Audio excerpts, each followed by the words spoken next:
전에 헤롯이 자기가 동생 빌립의 아내 헤로디아에게 장가든 고로 이 여자를 위하여 사람을 보내어 요한을 잡아 옥에 가두었으니, 이는 요한이 헤롯에게 말하되 동생의 아내를 취한 것이 옳지 않다 하였습니다.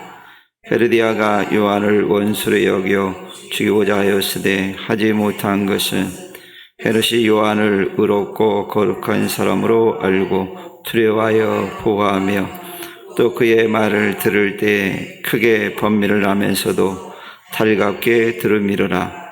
마침 기회가 좋은 날이 왔으니 고 헤롯이 자기 생일에 대신들과 천부장들과 갈릴리의 귀인들로 더불어 잔치할세, 헤로디아의 딸이 친히 들어와 춤을 추어 헤롯과 그와 함께 앉은 자들을 기쁘게 한지라. 왕이 그 소녀에게 이르되 무엇인지 내가 원하는 것을 내게 구하라. 내게 주리라 하고 또 맹세하기를 무엇이든지 내가 내게 구하면 내 나라의 절반까지라도 주라 하거늘. 그가 나가서 그 어머니에게 말하되 내가 무엇을 구하리까? 그 어머니가 이르되 세례 요한의 머리를 구하라 하니, 그가 곧 왕에게 급히 들어가 구하여 이르되 세례 요한의 머리를 소반에 얹어 곧 내게 주기를 원하옵나이다 하니, 왕이 심히 근심하나 자기가 맹세한 것과 그 앉은 자들로 인하여 그를 거절할 수 없는지라. 왕이 곧 시병 하나를 보내어 요한의 머리를 가져오라 명하니, 그 사람이 나가 옥에서 요한을 목베어 그 머리를 소반에 얹었다가 소녀에게 주니, 소녀가 이것을 그 어머니에게 주니라. 요한의 제자들이 듣고 와서 시체를 가져다가 장사하니라. 아멘.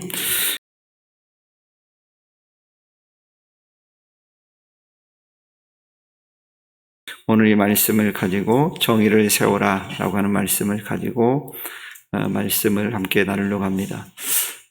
베드로 사도가 베드로전서 2장 19절 20절 말씀을 통해서 그가 이렇게 얘기합니다. 부당하게 고난을 받아도 하나님을 생각함으로 슬픔을 참으면 이는 아름다우나, 죄가 있어 매를 맞고 참으면 무슨 칭찬이 있으리요.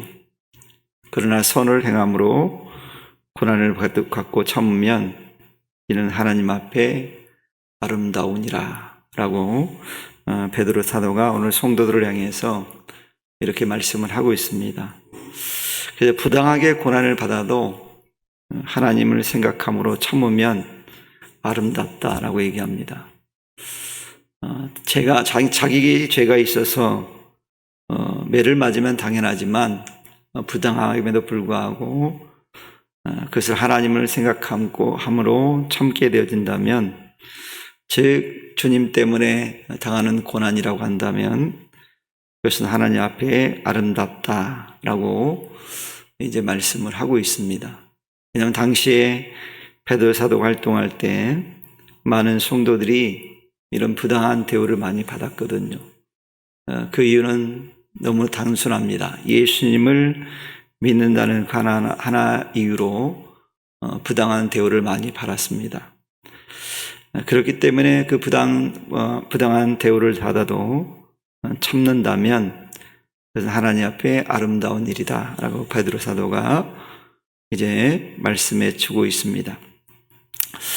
이 말씀을 우리가 생각해 보면, 우리가 살다 보면 내가 의롭게 살아도 부당한 일이 발생할 수 있다라고 하는 것을 잘 말해주는 말씀이라고 볼 수 있습니다. 내가 아무리 의를 행해도, 옳은 일을 행해도 부당한 취급을 당하는 경우들이 종종 있습니다. 하지만 이런 부당한 일을 당함에도 불구하고 끝까지 믿음을 지키고 선을 행한다면 하나님 앞에서 반드시 칭찬이 있을 것이라고 베드로 사도가 우리에게 말씀을 해주고 있습니다. 그래서 그리스도인들은 박해를 받아도, 핍박을 받아도, 고난을 받아도 기쁘게 여겨야 될 이유가 바로 여기 있다는 얘기입니다. 왜냐하면 우리에게는 하나님의 칭찬이 있을 것이기 때문에, 또한 우리에게는 최종적인 승리가 보장되어 있기 때문에 참아야 된다는 것을 오늘 성경 우리에게 교훈을 하고 있습니다. 그래서 하나님의 정의는 마지막 때 최종적인 순간에 더욱더 빛을 발하게 돼 있다는 사실입니다. 운동 경기를 보면 이제 마지막 결승점, 그리고 마지막 끝나는 시점, 이걸 매우 중요하게 여깁니다. 그런데 마지막 순간에 어떻게 되었느냐가 최종적인 결론이거든요. 아무리 중간에 잘했다 할지라도, 처음 출발이 좋다 할지라도 마지막 순간에 이제 그 경기에 합당하게 결과를 맺지 못하면 승리는 날아간다는 사실을 우리 너무 운동 경기를 통해서 알 수가 있습니다. 가끔씩 이제 해설하는 사람들이 그런 얘기를 합니다. 과정은 너무 좋았습니다. 그리고 중간은 너무 좋았습니다. 처음 출발은 너무 좋았습니다. 그런데 결과가 나오지 않아서 아쉽습니다. 그러거든요. 그러니까 이 결과가 중요하다는 얘기예요. 근데 믿음의 사람들에게는 마지막 하나님 앞에 섰을 때 의롭게 산 자들에 대해서는 칭찬이 있을 거라는 거예요. 이보다 더 값진 게 어디 있겠습니까? 오늘은 특별히 본문에 보면 세례 요한의 이야기를 담고 있습니다. 세례 요한이 투옥하게 되었던 이유, 그리고 그의 죽음에 대해서 아주 상세하게 오늘 성경은 기록해 주고 있습니다. 그런데 여기서 놀라운 것 하나가 있습니다. 세례 요한의 제목을 찾을 수 없다는 거예요. 투옥되어 있는데 제목이 없는 거예요. 제목.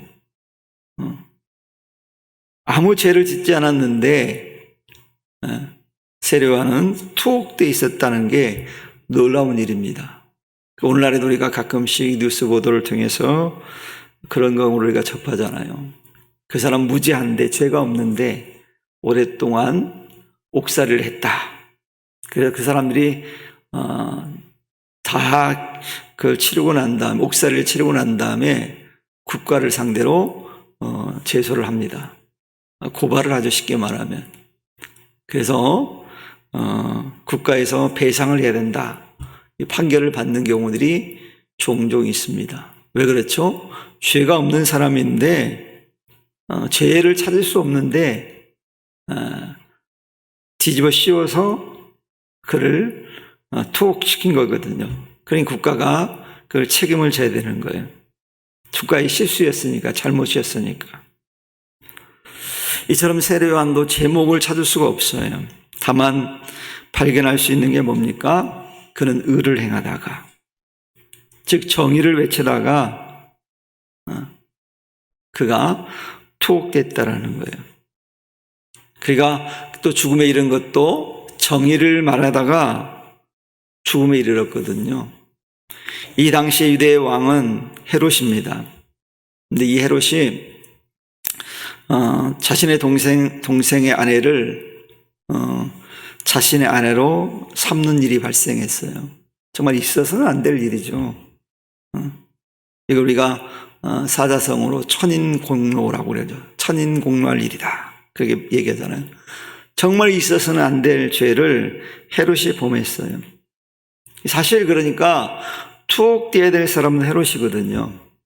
근데 그것이 잘못되었다고 말하는 세례 요한을 투옥시킨 거거든요. 여러분, 한 국가의 왕,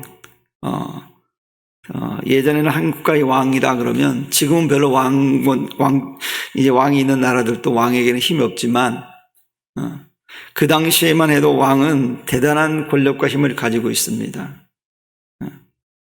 그런데 이런 헤롯 왕의 권력을 두려워하지 않고 정의를 외쳤던, 죄에 대해서 외쳤던 이가 있는데 그게 누굽니까? 세례 요한이었거든요. 아무도 헤롯의 잘못을 말하지 않는 거예요. 뭐 뒤에서는 얘기했겠죠. 왜냐하면 뒤에서는 안 들을 때는 나라님도 욕한다고 하니까 얼마나 많이 욕을 했겠습니까? 손가락질하고. 근데 세례요한은 정면에서 얘기하는 거예요. 정면에서. 죄에 대해서 아주 강력하게 해수를 지적했던 거예요. 왜 그럼 요한은 헤롯의 죄를 지적했을까요? 헤롯은 당시 왕으로서 권력을 가지고 있었지만 죄를 지었기 때문에 그가 살 수 있는 방법은 회개하는 길이 유일하기 때문에 세례 요한이 회개를 촉구한 거예요. 살 수 있는 것은 회개하는 일이라는 얘기예요. 왜 왕의 권력으로도 자신이 지은 죄를 해결할 방법이 없거든요. 지은 죄를 어떻게 왕의 권력으로 해결합니까? 감출 수는 있겠죠. 근데 해결은 안 돼요. 오직 회개만이 살 수 있는 유일한 길이거든요. 그래서 세례 요한은 그의 죄를 지적하고 그에게 강력한 메시지를 전해준 거예요. 그러니 어떻게 보면 헤롯에게 가장 유익한 사람은 세례 요한입니다. 왜요? 그를 살 수 있는 길을 가르쳐 줬으니까. 그가 죄 가운데 자유를 얻을 수 있는 길을 제시해 준 거니까 그야말로 세례 요한이 헤롯에게는 유익한 사람이에요. 그리고 세례 요한이 외친 그 헤롯에 대한 죄의 지적은 정의로운 일이거든요. 그러나 죄에 대한 당사자의 태도는 매우 달랐음을 오늘 성경은 기록하고 있습니다. 특히 19절에 보면 헤로디아도 대상이잖아요. 어떻게 보면 같이 반응했으니까 헤롯 왕의 부인이 됐죠. 남편을 배신하고. 그러니 어떻게 보면 헤롯과 헤로디아를 향해서 세례 요한이 외친 거잖아요. 근데 헤로디아 반응 어땠습니까? 자기 죄를 지적하는 요한에 대해서 이런 생각을 품었습니다. 성경에 나오지만 헤로디아가 어떻게 했다고요? 요한을 원수로 여겨 죽이고자 하였으되. 왜냐하면 세례 요한이 제거돼야만이 더 이상 자기 죄를 지적할 사람이 없다고 생각한 거죠. 그래서 헤로디아는 요한을 죽일 수 있는 그런 방법이 없을까라고 아마 생각했던 것 같습니다. 그래서 이처럼 헤로디아는 자기 죄를 감추는 유일한 방법은 회개가 아니라 요한을 죽이면 해결될 거라고 덮어질 가능성이 있다라고 생각한 거죠. 하지만 죄는 어떻습니까? 회개하기 전까지는 감추려고 하면 할수록 더욱더 죄가 드러날 뿐이에요. 더 큰 죄를 범할 뿐이에요. 오늘 본문이 그걸 잘 얘기해 주고 있잖아요. 자기 죄를 감추려다가 오히려 더 큰 죄를 저지르는 그런 실수를 범하잖아요. 우리가 악인들의 특징을 보면 악인들의 특징이 있습니다. 악인들은 뭘 싫어하냐면 정의로움, 의로움, 이걸 매우 싫어합니다. 선함, 이거 별로 좋아하지 않아요. 왜냐하면 자신들의 죄가 드러나는 걸 좋아하지 않기 때문에 그래요. 의라는 게 뭡니까? 정의가 뭡니까? 죄가 드러나는 거잖아요. 그래서 불의한 사람들은 의인들이 자기들의 죄에 대해서 지적했을 때 그 수용을 못해요. 깨닫지 못하거든요. 오히려 자신의 죄를 지적하는 의인을 공격해요. 때로는 죽이려고까지 해요. 이것이 불의한 세상의 원리입니다. 왜 그럼 이처럼 악인들은 의로운 사람들을 죽이려고 할까요? 그 이유는 딱 한 가지입니다. 죄를 감추기 위해서. 죄가 감춰질 줄 알아요. 자기 죄를 알고 있는 사람을 제거하면 그 죄가 감춰질 줄 아는 거예요. 그래서 죽이는 거예요. 나의 죄를 아는 사람을 죽이면 그만 제거되면 더 이상 다른 사람은 모를 거라고 생각하는 거예요. 근데 그렇지 않잖아요. 다 알게 되어지거든요. 그리고 우리가 그런 얘기 하잖아요. 어디를 가서든지 말을 조심해라. 돌고 돌아서 결국은 모든 사람이 알게 된다. 그래서 우리가 여러분, 누군가에게 발설하면 그것은 돌고 돌아서 다 오게 돼 있어요. 우리가 이야기할 때 그러잖아요. 이건 비밀이야. 당신만 알고 있어. 절대 얘기하면 안 돼. 근데 그 얘기까지 해가지고 다 돌아요. 그래서 결국은 다 드러나게 되더라고요. 언젠가는 다 드러나게 돼 있어요. 한동안은 감춰둘 수 있을지 모르겠지만 다 들어오게 돼 있어요. 이게 세상의 원리거든요. 근데 사람들은 착각을 해요. 그 대상자만 제거되면 감출 수 있을 거라고 착각해요. 우리 이런 예를 성경에서 찾아볼 수 있는데, 하나님께서 아담의 아들인 가인과 아벨에 대해서 평가할 때 하나님께서 아벨을 의롭다고 했습니다. 아벨을. 가인의 제사는 안 받으셨잖아요. 가인이 열이 받은 거예요. 소위 말해 열이 받았어요. 아니, 내 동생은 하나님의 의롭다고 나는 똑같이 하나님 앞에 제물을 드렸는데 왜 나는 인정해 주지 않는가. 억수로 기분 나빠가지고 가인이 회개할 생각 안 하고 어떻게 했어요? 좀 더 하나님을 잘 어떻게 하면 섬길까? 아벨처럼 하나님을 섬길 수 있는 방법이 없을까라고 했다고 한다면 괜찮았을 거예요. 그런데 그런 생각을 갖지 않고 불만하고 원망을 했다는 거예요. 이게 문제예요. 불평하고 원망하고 불만을 가지면 꼭 죄를 범하는 경우가 많아요. 이스라엘 백성들이 그걸 잘 보여주잖아요. 그래서 가인이 택한 길이 뭡니까? 아벨을 제거하는 일이었어요. 얘만 없어지면, 얘만 없으면 내가 인정받을 거야. 그래서 아벨을 제거합니다. 그런데 그 가인에게 누가 찾아오십니까? 하나님께서 그 가인이 지은 죄를 아시고 그를 깨닫게 하기 위해서 기회를 주시기 위해서 가인을 찾아가십니다. 그리고 묻습니다. 가인아, 아벨이 어디 있느냐? 내 동생 아벨이 어디 있느냐? 그때 가인이 뭐라고 대답합니까? 그때라도 제가 분노가 일어나고 원망과 불만이 일어나서 시기심이 일어나서 하나님이 나를 인정해 주지 않는 것 같아서 제가 아벨을 죽였습니다 라고 했더라면 역사는 달라졌을 겁니다. 그렇지 않겠어요? 근데 가인이 뭐라고 그럽니까? 내가 아우를 지키는 자입니까? 이 말 속에는 뭐가 의미가 담겨 있어요? 모릅니다라는 거예요. 내가 어떻게 아벨의 행방을 알겠습니까? 근데 모릅니까? 알잖아요. 자기가 죽였으니까. 이 사람 하나님 앞에 솔직하게 고백을 못했어요. 하나님 모르고 물으시는 게 아니라 정확하게 알고 가인을 찾아오고 물으신 거거든요. 네 죄를 깨달으라고 말씀한 거거든요. 기회를 주신 거거든요. 근데 가인은 어떻게 생각했어요? 감출 수 있을 거라고 생각했어요.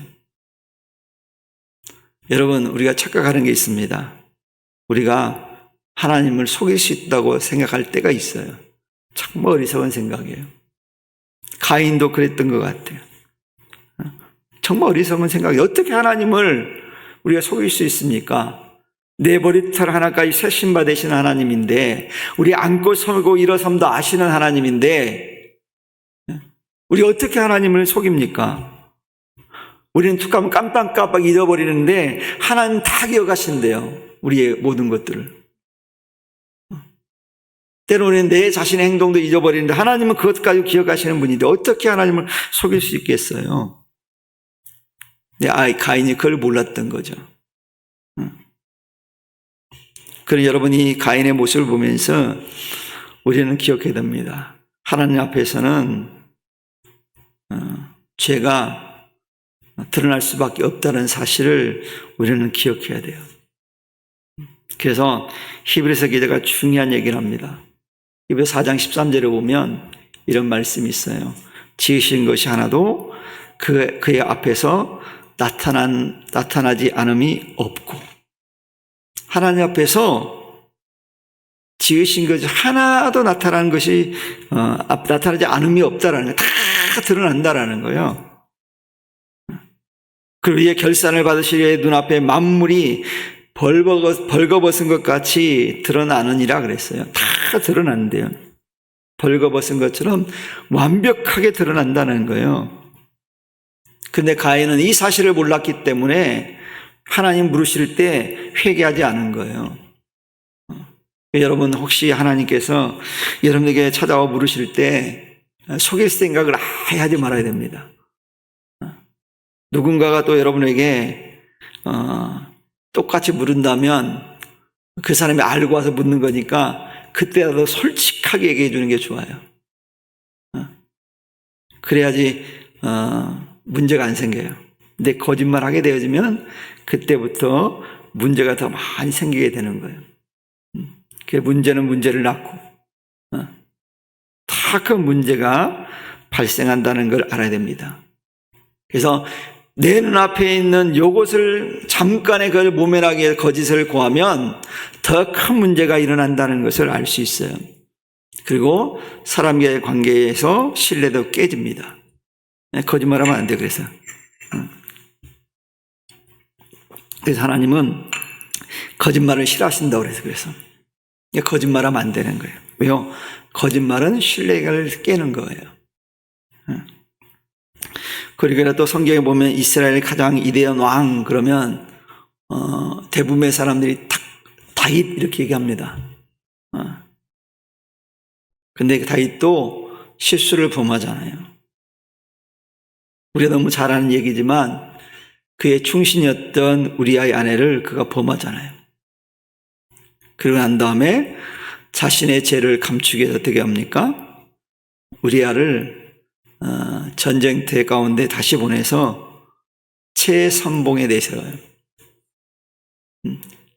그것도 전투가 아주 격렬하게 있는 최전방에 우리아를 내세우는 거예요. 너무 뻔하잖아요, 계획이. 근데 이는 사람은 충신이니까 그 명령을 듣고 최전선에 나가서 싸우다가 결국 죽습니다. 누가 그렇게 했죠? 다윗이 그렇게 한 거예요. 근데 여러분, 그 범죄가 감춰졌습니까? 아니잖아요. 하나님 앞에서 벌거벗은 것처럼 다 드러났어요. 아마 다윗은 우리아를 죽이면 자신이 범한 죄가 다 덮어질 것이라고 생각했을지 모르겠어요. 하지만 그는 어때요? 하나님께서 그의 모든 죄를 다 드러내셨어요. 이처럼 하나님 앞에서 죄를 감출 수 있는 방법은 없다는 사실을 알아야 됩니다. 그럼 우리 하나님 앞에 어떻게 해야 될까요? 정의를 행할 수 있는 성도들이 되어야 됩니다. 정의를 행한다는 건 하나님이 우리에게 말씀하실 때 내 죄를 고백하는 거예요. 감추지 말고. 하나님 앞에서는 부끄러워할 필요가 없거든요. 사람들 앞에 드러내면 그것이 내게 부끄러움이 될지 모르지만 하나님 앞에서는 부끄러운 일이 아니거든요. 우리 사람들은 뭔가 다른 사람의 비밀을 알게 되면 우리는 어떻게 행동을 취합니까? 그의 부끄러운 모습을 감춰주기보다는 어때요? 나만 특별하게 알고 있어. 그래가지고 이걸 무기로 삼는 경우가 많거든요. 근데 하나님은 그렇지 않아요. 용서하시거든요. 심지어 하나님은 기억하지도 않으시겠대요. 이게 하나님 앞에 구해야지 괜히 친하다고 사람 앞에 자기 죄를 드러냈다가 오히려 당하는 경우들이 생겨요. 약점이 잡히면 안 된다는 거죠. 사람은 약점을 잡으면 그걸 이용하려고 하는 게 사람의 특징이거든요. 하나님은 그렇지 않아요. 여러분, 이런 정의로운 사람이 누구였냐면 바로 세례 요한이었잖아요. 근데 이 요한을 헤로디아가 죽이려고 했는데 첫 번째는 실패합니다. 계획이 실패로 돌아갔어요. 왜 그랬을까요? 그 이유가 있어요. 오늘 성경에 나오는데 그 이유가 헤롯이 요한에 대한 입장이 좀 헤로디아와는 달랐어요. 왜냐하면 헤롯은 비록 그를 투옥시켰지만 요한에 대해서 두려움을 가지고 있어요. 왜요? 헤롯은 요한에 대해서 의롭고 거룩한 사람으로 여겼다고는 성경은 말하고 있잖아요. 비록 자신의 죄를 지적하고 자기에 대해서 강력하게 자기 잘못을 지적하는 사람이었음에도 불구하고 헤롯은 그래도 그가 의롭고 거룩한 사람이라는 건 알았어요. 그러니 함부로 죽일 수가 없는 거예요.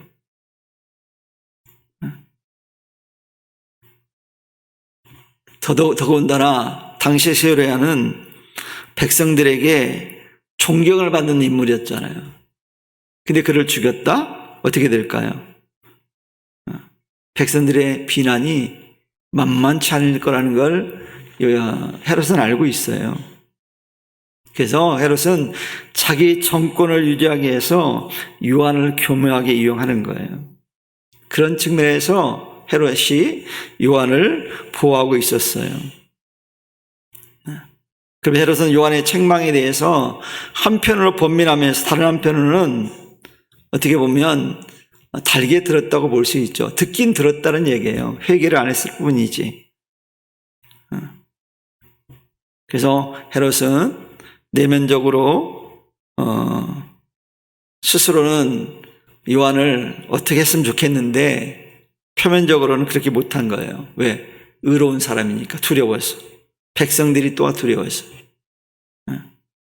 그렇지만 정치적인 사람이니까 외면적으로는 수군한 것처럼 행동했다는 거예요.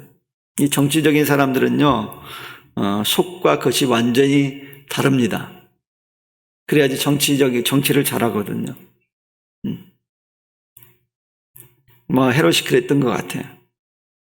그래서 헤롯의 행동들은 어떻게 보면 하나하나 정치적인 행동이었어요. 이처럼 헤롯은 의롭고 거룩한 요한의 말까지도 정치적인 자기 목적을 이루는데 이용하고 있었다는 사실이에요. 그런데 이러한 헤롯의 계략도 그리 오래가지는 못합니다. 즉 자신이 파놓은 감정에 스스로 자신이 빠진 어리석은 행동을 하거든요. 물론 이런 이들이 발생하게 된 배경에는 분명히 하나님의 역사하심이 있습니다. 아무튼 자신의 계략에 자신이 빠지는 어리석음을 그가 범합니다.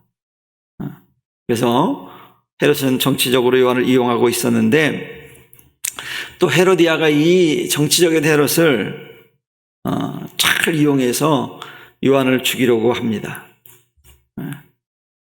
헤로디아가 어떤 계획을 세웁니까? 자신의 딸을 이용하려고 하는 계획을 세웁니다. 아마 자신의 딸이 이게 춤을 아주 잘 춘 것 같아요. 왜냐하면 헤롯이 그 춤선에 뿅 빠진 거 보니까 완전히 소위 말해서 좀 뿅 갔거든요. 그러니까 춤을 아주 잘 췄다고 볼 수 있어요. 여러분 가끔 TV에서 아이돌 그룹들이 나가 춤추는 거 보면 정말 놀랍잖아요. 여러분 그렇게 출 수 있겠어요? 그게 허리 나갑니다, 여러분들은. 그런데 얼마나 잘 추는지 몰라요. 어떻게 저렇게 출까? 또 여자 아이돌은 하이힐을 신고 그렇게 추잖아요. 여러분 하이힐 신고 그렇게 걸을 수 있어요? 걷기도 힘든데 그들은 그걸 신고 춤을 춰요. 얼마나 잘 춥니까? 사람들이 거기에 다 반하잖아요. 이게 춤이라고 하는 건 그런 매력이 있거든요, 사실이요. 그런데 헤로디아가 그걸 계획을 세운 거예요. 그래서 헤롯 생일 잔칫날 자신의 딸을 무의로 등장을 시킵니다. 그리고 헤롯과 그 잔치에 참여한 이들에게 호감을 얻어서 자신의 요구를 관철시키려는 계획을 헤로디아가 세운 거예요. 그 계획대로 여러분 헤롯 생일 잔칫날 자신의 딸을 무의로 등장시킵니다. 그리고 헤롯과 그 잔치에 참여한 귀빈들 앞에서 춤을 추게 하거든요. 한참 위에 오른 헤롯이 헤로디아 딸에게 춤에 반해서 그를 불러서 이렇게 합니다. 뭐라고 합니까? 무엇이든지 내가 원하는 것을 내게 구하라. 내가 주리라. 내가 무엇을 구하든지 내가 주겠다고 헤롯이 약속을 하는 거예요. 여러분, 그 잔치에 참여한 모든 사람들이 그 얘기 들었을 거 아닙니까? 그러면 또 이어서 맹세하기를 뭐라고 말합니까? 또 맹세하기를 무엇이든 내가 내게 구하면 내 나라의 절반까지라도 줄 것이다 그랬어요. 여러분 같으면 뭘 원하겠습니까? 저는 나라의 절반을 원할 것 같아요. 그 땅값만 해도 얼마만하잖아요. 그렇잖아요. 훨씬 게 유익하잖아요. 인생에 살아는 땅, 절반은 절반을 준다는데 나라에. 그런데 여러분, 그 소녀는 철저히 엄마에 의해서 계획되었기 때문에 물어요, 엄마에게. 뭘 요구할까요? 그랬을 때 헤로디아가 그 딸에게 얘기합니다. 세례 요한의 머리를 요구해라. 그랬을 때 이 헤로디아 딸이 이렇게 얘기합니다. 세례 요한의 머리를 소반에 얹어 곧 내게 주기를 원하옵나이다. 여러분, 얼마나 잔인한 생각입니까? 쟁반에다가 세례 요한의 머리를 올려서 달래는 거예요. 인간이 이만큼 잔인합니다. 여러분, 헤롯이 이 얘기를 들었을 때 정말 난처했을 거예요. 그런 세례 요한에 대해 두려워하고 있었다고 그랬잖아요. 의롭고 거룩한 자라고 여겼다고 그랬잖아요. 근데 헤롯이 왕으로서 내뱉은 말이 있잖아요. 이 사람은 정치적인 사람이잖아요. 자기 권력을 유지해야 되잖아요. 그 수많은 사람들 앞에서 약속한 약속을 깨버린다고 한다면 자기의 정치적인 생명은 끝날 수도 있어요. 그게 죄라는 걸 생각하지 않은 거예요, 그때는. 그래서 세례 요한의 목을 베서 가져오라고 명령을 드립니다. 정말 어리석은 인간의 모습을 아주 적나라하게 보여주고 있어요. 요한이 이처럼 헤로디아를 통해서 결국 죽음을 맞이합니다. 이와 같은 요한의 죽음에 대해서 오늘 본문은 아주 자세하게 기록하고 있어요. 우리는 이것을 통해서 악인들이 자기들의 죄를 감추기 위해서 자신의 죄를 책망하고 정의를 부르는 자를 죽이기에 수단과 방법을 다 동원한다는 사실을 우리는 깨닫게 됩니다. 죄를 지을 때는 수단과 방법을 생각하지 않아요. 악인들은 자기 목적을 이루는 데만 온전히 신경을 쓰거든요. 이처럼 악인들은 요한을 죽이기 위해서 철저하게 계략을 세우고 준비합니다. 그러나 이들의 완벽한 계략도 하나님 앞에는 어쩔 수 없어요. 이미 하나님은 이들의 이 같은 죄악들을 다 알고 계셨어요. 그래서 요한의 죽음을 통해서 정의를 말해주고 있는 거예요. 오늘 본문 의인은 악인들의 장난거리로 죽임을 당하고 있는 모습을 잘 묘사하고 있어요. 요한은 헤롯의 당시에 그러니까 자기가 강제로 아내를 삼았지만 아내인 헤로디아의 딸 때문에 요한을 죽여서 안 된다는 것을 알면서도 요한을 죽이잖아요. 그리고 거기에 있는 대신들, 천부장들과 귀인들도 그 잘못되었다는 것을 알면서도 그 누구도 요한의 죽음에 대해서 침묵해버려요. 왜 그랬을까요? 왜 침묵했을까요? 이걸 공범이라고 그러잖아요. 그 자리에 있으면 공범이거든요. 잘못을 죄를 짓는 그 자리에 있으면 공범이 되는 거거든요. 그래서 우리가 죄인의 길로도 가지 말라고 한 거예요, 성경에는. 함께 하지도 말아야 되는 거예요. 그래서 이들은 공범이에요. 침묵했잖아요. 왜 침묵했겠습니까? 자신들의 저지른 죄를 감출 수 있는 방법이라고 그들은 생각했기 때문에 침묵한 거예요. 그렇다고 죄가 아닙니까? 아니잖아요. 그 헤로디아 딸은 춤의 대가로 요한의 목숨을 요구했어요. 우리가 많은 경우 의인은 아주 장렬하게 죽음을 맞이하지 못하는 경우들이 많거든요. 멋지게 의인이 죽는 경우가 드뭅니다. 그래서 오히려 의인은 보통 사람보다 못하게 죽는 경우가 참 많아요. 하지만 반드시 기억해야 될 것은 의인이 이렇게 장난거리처럼 죽는다 할지라도 그는 악인들의 마음속에 언제나 두려움으로 살아있다는 사실을 알 수 있어요. 그래서 여러분, 예수님이 복음을 전했을 때 헤롯이 그러잖아요. 앞에 소개하고 있잖아요. 세례요한이 부활했다고. 왜 두려움이 생긴 거예요? 왜? 늘 그는 생각하고 있거든요. 여러분, 아벨을 죽인 가인도 아벨을 죽이고 시신을 묻어버리면 그 누구도 모를 것이라는 생각을 가졌지만 이미 하나님은 다 알고 계셨잖아요. 그리고 자신은 아벨의 소재를 모른다고 했지만 하나님이 그에게 말씀하잖아요. 내가 무엇을 하였느냐? 내 아우의 핏소리가 땅에서부터 내게 호소하느니라 그랬거든요. 여러분, 이처럼 악인들의 행위는 반드시 드러난다는 사실을 분명하게 오늘 말씀을 통해 우리에게 교훈해 주고 있어요. 그러니 여러분, 믿는 성도들은 어떤 경우라도 정의를 세우는 일에 최선을 다해야 됩니다. 때로는 목숨의 위협을 느끼는 순간에도 우리는 정의를 세우는 일에 생명을 걸어야 되거든요. 죄를 지으면 안 돼요. 그래서 우리는 정의를 세우는 일이라면 목숨도 아까워해서는 안 돼요. 즉 주님을 드러내는 일에 있어서는 자신의 생명도 아끼지 말아야 된다는 얘기예요. 이게 믿음이고 신앙이거든요. 그래서 믿음의 사람들이 과거에 순교했던 이유가 뭐예요? 딱 하나잖아요. 믿음을 지키기 위해서, 하나님을 배반하지 않기 위해서, 하나님의 말씀대로 살려고, 하나님의 죄를 범하지 않기 위해서 순교당한 거거든요. 그냥 한 번만 부인하라고 그랬잖아요. 한 번만. 근데 그 한 번을 못 하겠다는 거예요. 이건 자기의 믿음 때문에, 신앙 때문에. 순간을 모면하기 위해서는 한 번만 하면 되겠죠. 근데 하나님께서는 그것도 하지 말라고 그러시잖아요.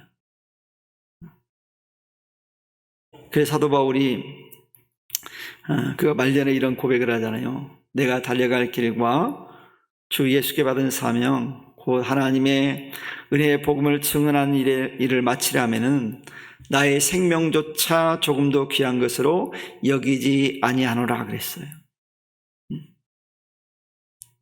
내가 죽어도 괜찮다는, 복음을 위한 일이라면, 복음을 증언하는 일이라면 내가 죽어도 괜찮다라고 이제 말하고 있는 거예요. 즉 의를 행하는 일에 있어서, 정의를 세우는 일에 있어서 내 생명은 조금도 아깝지 않다라고 말하고 있어요. 그리고 바울은 늘 이런 마음을 갖고 살았거든요. 내가 내 몸을 쳐 복종하게 하면 내가 남에게 전파한 후에 자신이 도리어 버림을 당할까 두려워한다고 그는 고백했어요. 이런 두려움이 있었기 때문에 죄악의 길에 설 수가 없는 거예요. 죄를 범할 수 없는 거예요. 마가는 오늘 성도들에게 이렇게 말하고 싶어 합니다. 헤롯은 예수님의 소문을 듣고 자신이 목베어 죽인 요한이 다시 살아났다고 생각했던 것이라고 말해주고 있어요. 즉 요한은 비록 죽었지만 정의를 세웠다고 지금 말하고 있는 거예요. 즉 하나님의 정의가 요한을 통해서 다 드러났다고 말하고 있는 거예요.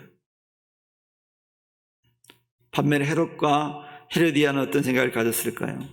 요한을 죽임으로 자신의 죄가 감춰졌다라고 생각했어요. 그런데 하나님은 다 그걸 드러나겠다는 거예요. 마가는 그걸 우리에게 알려주고 싶은 거예요. 정의는 반드시 드러나게 돼 있다. 라는 것을 마가는 이 헤롯 왕의 이야기를 통해서, 헤로디아 이야기를 통해서 우리에게 알려주고 있는 거예요. 하나님을 속일 수는 없다는 거예요. 사람의 눈은 가릴 수 있을지 모르지만 하나님의 눈은 가릴 수 없다는 거예요. 그래서 오늘 마가는 오늘 믿음을 가진 성도들에게 말씀을 전합니다. 적어도 믿음을 가진 성도라고 한다면 정의를 세우는 일에 힘쓰는 일이 될 것을 우리가 권면하고 있어요. 그리고 하나님 나라의 정의를 세우는 일은 그 어떤 방해가 있다 할지라도 진리 되신 예수님을 전하는 일을 포기하지 말라고 우리에게 권면하고 있어요. 이것이 정의를 세우는 일이거든요. 복음 전하는 일이 정의를 세우는 일이에요. 영혼 살리는 일이 정의를 세우는 일이에요. 그래서 그리스도인들에게 첫 번째 사명은 바로 이거거든요. 복음을 전하는 것. 이 땅에 정의를 세우는 것. 그러니 이 시간 말씀을 듣고 있는 우리 성도님들은 이제부터라도 복음을 전하는 정의를 세우는 이 땅에 세우는 일에 우리 모두가 쓰임 받았으면 좋겠어요. 정의를 세우는 건 아주 위대하게 뭔가를 하는 게 아니라 한 영혼에게라도 복음을 전해주는 거거든요. 그래서 우리가 추수감사절 날 이 일을 하잖아요. 귀한 일이에요, 이게. 행사가 아니라 하나의 행사로 그치면 안 되거든요. 정말 한 영혼을 내가 주님 앞으로 인도하겠다고 하는 그런 철저한 헌신과 고백과 그런 영성을 가지고 그 영혼들을 기도하면서 그리스도께로 인도할 수 있는 그 정의를 세우는 일에 우리 모두가 쓰임받는 그 은혜가 오늘 이 시간 우리에게 충만하게 있기를 주님의 이름 간절히 축원하겠습니다. 기도합니다. 하나님 아버지 감사합니다. 우리가 믿음을 가진 자로서 이 땅에 복음을 전함으로 많은 이들을 그리스도께로 인도할 수 있는 복된 심령들 되어지도록 아버지 축복하옵소서. 그래서 정말 이 땅에 정의를 세우고 주의 나라의 복음을 증거함으로 많은 이들에게 하나님의 살아계심을 증거하는 복된 은혜를 아버지 허락하여 주옵소서. 이 시간 말씀해 주셨사오니 그 말씀을 듣고 말씀 안에 온전히 거하는 삶을 살아가는 우리 모두가 될 수 있도록 축복하여 주옵소서. 감사드리며 거룩하신 예수님의 이름으로 기도했습니다. 아멘.